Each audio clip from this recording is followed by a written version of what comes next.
तो अभी फिलहाल भारत की जो तैयारी है वो चाइना के खिलाफ कैसी है और कौन कौन से हथियार भारत ने चाइना के खिलाफ डिप्लॉय किए हैं। इसके अलावा भारत अगर T-40 आर्माटा को खरीदता है तो भारत को क्या फ़ायदे हो सकते हैं, तो इसी के बारे में डिटेल से बताऊंगा। तो नए हो तो प्लीज़ मेरे डिफेंस चैनल को सब्सक्राइब करें, बेल आइकन दबाना ना भूलें। तो आज की डिफेंस अपडेट शुरू करते हैं। तो अभी फिलहाल इंडियन आर्मी में T-72 Ajay, T-90 Bhishma, Arjun mark 1 और अर्जुन मार्क 1 जैसे घातक टैंक शामिल है। और जो T-72 अजय है वो थोड़ा सा पुराना टैंक है, पर उसको मॉडर्न स्टैंडर्ड के हिसाब से अपग्रेड कर दिया गया है। तो अभी फिलहाल कुछ टाइम पहले रशिया की ओर से एक ऐसी अपडेट आ रही थी, तो रशिया ने बताया था कि जो भारत है वो T-40 आर्माटा का पोटेंशियल बायर है। तो अगर भारतीय थल सेना यानी कि इंडियन आर्मी T-40 आर्माटा खरीदती है तो भारतीय थल सेना को कौन सा फ़ायदा हो सकता है। इसके अलावा T-40 आर्माटा की स्पेसिफिकेशन के बारे में बात करने वाले हैं। तो जो T-40 आर्माटा है वो अब तक का सबसे एडवांस टैंक है। उसमें 125 mm की स्मूथ बोर कैनन लगी हुई है और उसकी रेंज 500 किलोमीटर के आसपास है। और जो T-40 आर्माटा है उसकी मैक्सिमम स्पीड 80 से लेकर 90 किलोमीटर पर आवर है।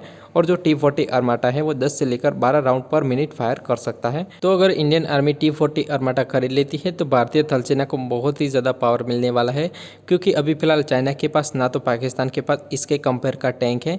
तो टैंक के मामले में भारत को बहुत ही बड़ा प्लस पॉइंट मिल सकता है अगर भारतीय थल सेना T-40 आर्माटा की ओर जाती है, पर इस पर अभी फिलहाल भारत ने कोई भी ऑफिशियल बयान नहीं दिया है। तो अब बात कर लेते हैं भारत ने चीन के खिलाफ कौन कौन से घातक हथियार को डिप्लॉय कर रखा है। तो भारत ने एक से बढ़कर एक घातक हथियार को चीन के खिलाफ डिप्लॉय कर रखा है। तो इनमें से सबसे पहला है K9 वज्रा। तो जो K9 वज्रा है वो सेल्फ प्रोपेल आर्टिलरी गन है, जिसकी मैक्सिमम रेंज 54 किलोमीटर है और उसकी ऑपरेशनल रेंज 360 किलोमीटर है। और उसमें 155 mm की गन लगी है जो कि 6 राउंड पर मिनट फायर कर सकती है। तो जो K9 वज्रा है वो लद्दाख जैसे पहाड़ी इलाकों पे बहुत ही ज़्यादा इफेक्टिव है और चीन के बंकरों को बड़ी ही आसानी से निशाना बना सकती है। तो K9 वज्रा भारत ने साउथ कोरिया के पास से खरीदी है और LNT लाइसेंस के अंडर भारत में ही K9 वज्रा को बनाता है। इसके अलावा K9 की एक्सपोर्ट की भी बातचीत हो रही थी। तो दूसरा घातक हथियार है M777। तो जो M777 है वो अल्ट्रा लाइट होवित्जर है, इसमें भी 155 mm की गन लगी है। तो ये अल्ट्रा लाइट होवित्जर है जिसको चीनूक हेलीकॉप्टर से एक जगह से बीच दूसरी जगह पे बड़ी ही आसानी से लिया जा सकता है। तो ये 2 राउंड पर मिनट और मैक्सिमम 7 राउंड पर मिनट फायर कर सकता है। और जो M777 होवित्जर है उसकी मैक्सिमम रेंज है 40 किलोमीटर के आसपास। तो अब तीसरा घातक हथियार है जो कि मेक इन इंडिया है और भारत की शान है। तो भारत ने पिनाका मल्टीपल रॉकेट लॉन्चर को भी चीन के खिलाफ तैनात किया है। तो जो पिनाका लॉन्चर है उसकी रेंज 40 किलोमीटर है और जो पिनाका मल्टीपल रॉकेट लॉन्चर है वो 3-4 किलोमीटर के एरिया को बड़ी ही आसानी से धूल में मिला सकती है।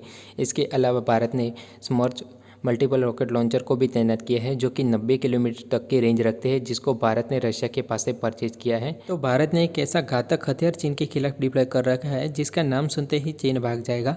तो इस घातक हथियार का नाम है ब्रह्मोस सुपरसोनिक क्रूज मिसाइल। तो जो ब्रह्मोस सुपरसोनिक क्रूज मिसाइल है वो दुनिया की सबसे खतरनाक क्रूज मिसाइल है और ब्रह्मोस मिसाइल का सबसे एडवांस वेरिएंट यानी कि ब्रह्मोस ER को चाइना के खिलाफ भारत ने डिप्लॉय कर रखा है। तो जो ब्रह्मोस ER है उसकी रेंज 600 किलोमीटर बताई जा रही है और उसको अरुणाचल प्रदेश के तवांग इलाके में डिप्लॉय कर रखा है। तो वीडियो अच्छा लगे please subscribe my channel. Thank you for watching.